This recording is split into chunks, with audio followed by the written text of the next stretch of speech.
Welcome to TET DSC అడ్డా. ఇక్కడ మనం టెట్కి ఏ books చదవాలో ఒకసారి చూద్దాం. ఇక్కడ మనకు టెట్ గైడ్లైన్స్లో ఇచ్చిన ప్రకారం ఇక్కడ ఏమి ఇచ్చారంటే చూడండి, candidates are informed to follow present అంటే academic year 2025-26 state syllabus text books of class 3rd to class 10th. ఇంకోటి ఏమి ఇచ్చాడు, ఇంకా ఈ సైకాలజీకి వీటికి ఏం చదవాలంటున్నాడు.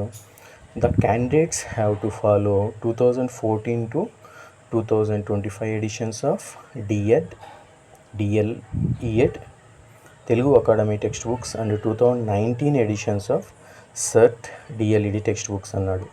ఇంకోటి నోట్ కింద ఏమి ఇచ్చాడంటే syllabus from class 3rd to class 8 and standard linkages up to class 10-11. అంటే మనకు 8th తర్వాత 9th 10thలో ఎక్కడైతే లింకింగ్ టాపిక్స్ ఉంటాయో అవి చదువుకోవాలని చెప్పాడు.